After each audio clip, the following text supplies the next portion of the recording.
जय श्री राधा कृष्ण। माघ का पवित्र महीना, शास्त्र कहते हैं थोड़े से पुण्य कर्मों का फल अगर सबसे ज्यादा किसी महीने में मिलता है तो वो है माघ मास। ये महीना ना सिर्फ हमारी वर्तमान इच्छाओं को पूरा करता है बल्कि धीरे धीरे मोक्ष की ओर भी ले जाता है।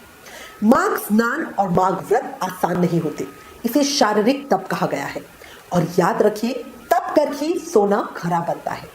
इसलिए आज इस वीडियो में आपको विस्तार से बताऊंगी माघ मास का महत्व, माघ स्नान और पूजा की सही विधि, माघ व्रत कैसे करें और दान का असली फल क्या होता है।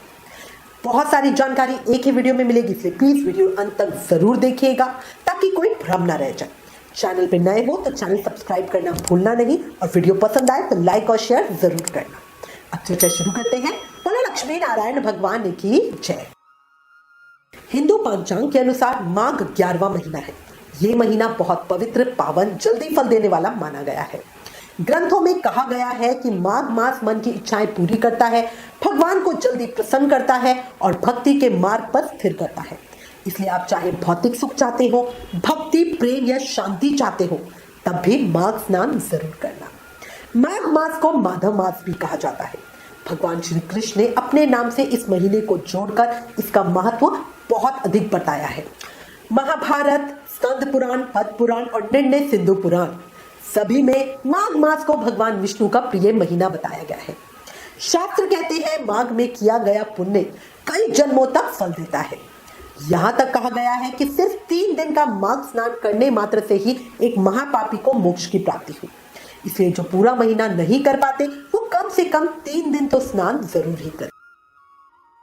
अक्सर लोग पूछते हैं भगवान को प्रसन्न करने के तो और भी महीने हैं, तो माघ ही क्यों?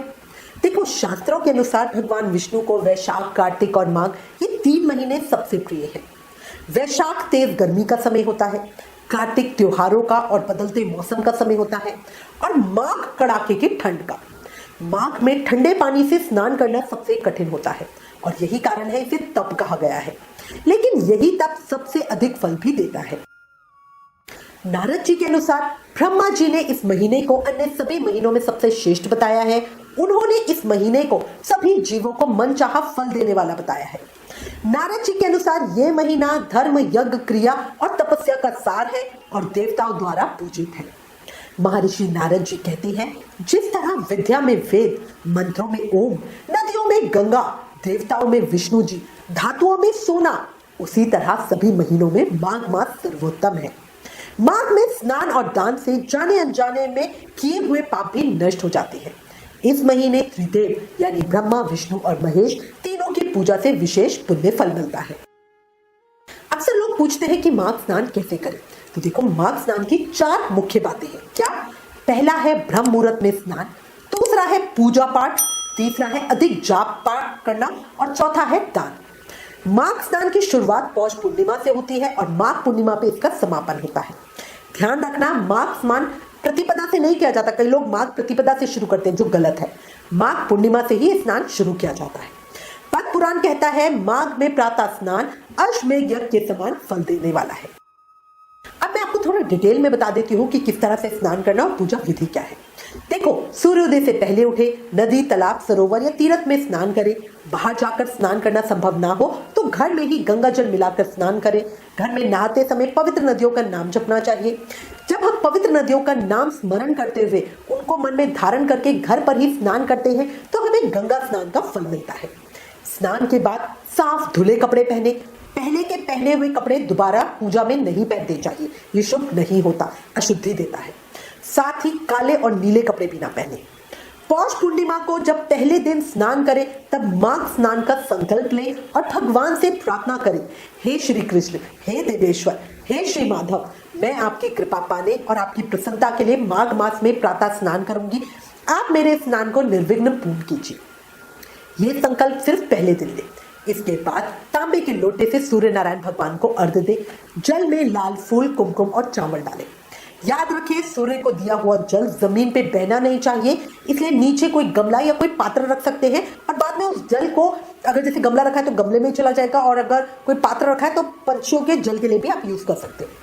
सूर्य को जल अर्पित करने के बाद अपने घर के मंदिर में पूजा करें। सेवित श्री विग्रह को आप पहले या बाद में तैयार करें। पूजा के बाद माघ मास महत्तम कथा जरूर सुननी चाहिए। हर दिन भगवान विष्णु की पूजा करें और शिवलिंग पर जल अर्पित करें। भगवान विष्णु को तुलसी दल और पीपल के पेड़ को जल अर्पित करें। इसके बाद दूध या अन्न लेना चाहिए। हर दिन जल या थोड़े से अन्न का दान जरूर करना चाहिए। हमारे पास बहुत सारे प्रश्न आते हैं जिसमें लोग हमसे पूछते हैं कि माघ व्रत क्या है। तो देखो, सबसे पहले तो एक चीज समझ लो, माघ स्नान और माघ व्रत दोनों अलग अलग है, दोनों का पुण्य अलग अलग है। अगर कोई माघ व्रत नहीं कर सकता तो ऐसा नहीं कि वो माघ स्नान भी नहीं कर सकता। अगर साधक चाहे तो सिर्फ माघ स्नान भी कर सकता है। माघ व्रत का अर्थ है एक समय भोजन करना, सूर्यास्त के बाद खाना नहीं खाना। अगर पूरा महीना संभव ना हो तो पवित्र तिथियों पे कम से कम व्रत जरूर करना। महाभारत में कहा गया है माघ में एक समय भोजन करने वाले के जीवन के कई जन्मों के पापों का नाश हो जाता है और स्वास्थ्य के लिए भी ये बहुत लाभदायक है। एक और बात देखो, माघ मास बहुत पावन महीना है।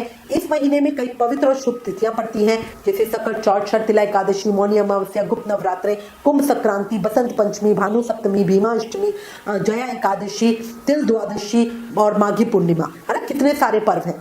जब हम माघ व्रत रखते हैं तब इन सब का भी व्रत हो जाता है और हमें माघ व्रत के साथ इन सब व्रतों का भी पुण्यफल प्राप्त होता है।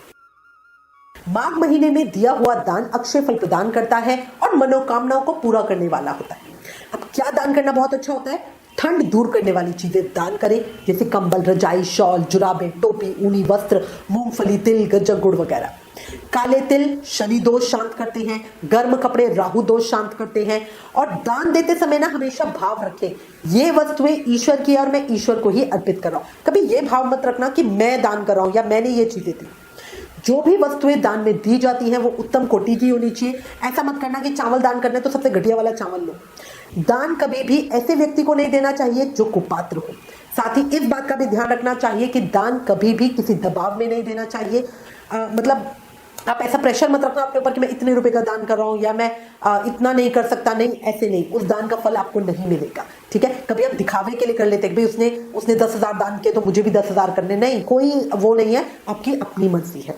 दान हमारे अकाउंट के अंदर, हमारा जो कार्मिक अकाउंट बनता है, जो हमारा बैकुंठ लोक में चलता है, उस अकाउंट के अंदर समझो आप अपनी इन्वेस्टमेंट कर रहे हो और उसमें पैसा जमा कर रहे हो। ठीक है, सपोज करो आप अपने घर में रुपया जोड़ रहे हो, ठीक है, और फटे हुए नोट हैं, गंदे नोट हैं और पूरे खराब नोट हैं, आप उनको जमा कर करके रख रहे हो। और कभी कोई कोविड जैसा बुरा समय आ जाए जब आपके पास कहीं से बाहर मदद ना हो और उस समय आप उन नोटों को निकालो कि भाई मैंने तो जमा कर रखे, मुझे कोई दिक्कत नहीं है। आप उन नोटों को निकालो और वो इतने फटे और इतने बुरे हालात में है कि वो मार्केट में चलेंगे नहीं, तो आप बताओ उस नोटों को रखने का कोई फायदा हुआ? यही दान में होता है। अगर आप खराब चीजों का दान कर रहे हो तो मत सोचो कि आपने कुछ पुण्य किया, बल्कि आप पाप कमा रहे हो। इसे तो मत करो, वो ज्यादा अच्छा है। अंत में माघ मास को ऐसे ही मत जाने दो, बार बार कह रही हूं। स्कंद पुराण कहता है जो व्यक्ति माघ में सूर्योदय से पहले स्नान और व्रत करता है वो भगवान विष्णु का कुपात्र बनता है। आज जितना हो सके उतना कर लो, कल का किसी को भरोसा नहीं। और इसी के साथ मुझे उम्मीद है ये वीडियो आपके लिए उपयोगी होगी। अगर आपके मन में कोई प्रश्न है तो कमेंट में जरूर लिखिए। ज्ञान बांटने से बढ़ता है, इस वीडियो को ज्यादा से ज्यादा शेयर करें। Please like, share and subscribe. Thank you. जय श्री राधा कृष्ण।